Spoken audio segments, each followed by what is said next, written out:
భద్రాద్రి కొత్తగూడెం జిల్లా ఇల్లందు బీఆర్ఎస్ ఆధ్వర్యంలో తెలంగాణ తల్లి విగ్రహం వద్ద పాలాభిషేకం నిర్వహించారు. కాంగ్రెస్ పార్టీ తెలంగాణ తల్లి ముద్దుర, తెలంగాణ తల్లి ముద్దుర ఇక అన్న నినాదంతో బీఆర్ఎస్ నేతలు, కార్యకర్తలు పట్టణంలో నిరసన ర్యాలీ చేశారు.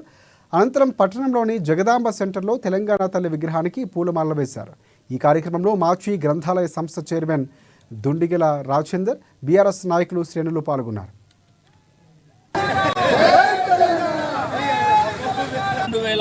2007వ సంవత్సరంలో తెలంగాణ తల్లికి రూపకల్పన చేసి 2007వ సంవత్సరంలోనే తెలంగాణ భవన్ హైదరాబాద్లో తెలంగాణ విగ్రహాన్ని స్థాపించుకోవడం జరిగింది. అదే పరంపరలో 2010లో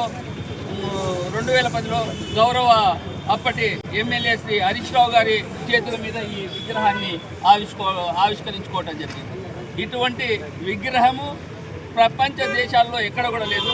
ఒక నిండైన రూపంతో ఒక తల్లిని మనం దేవుణ్ణి కొలుచుకునే విధంగా దానికి రూపం చేసి ఆ రోజు నుండి మనం ఏ కార్యక్రమం చేపట్టినా కూడా తెలంగాణ తల్లికి నివాళులర్పిస్తూ పుష్పాంజలి ఘటిస్తూ మనమందరం కూడా ప్రతి కార్యక్రమం నిర్వహించుకోవడం జరుగుతుంది. ఆ పరంపరలో గత సంవత్సరం డిసెంబర్ 7వ తేదీన ఏర్పాటు చేసినటువంటి ఈ కాంగ్రెస్ ప్రభుత్వం ఎటువంటి పనులకు, అభివృద్ధి పనులకు కానీ, సంక్షేమ పథకాల అమల్లో కానీ పూర్తిగా విఫలమై ప్రజల యొక్క మనసులను డైవర్ట్ చేయాలనే ఒక ఉద్దేశంతో టీఎస్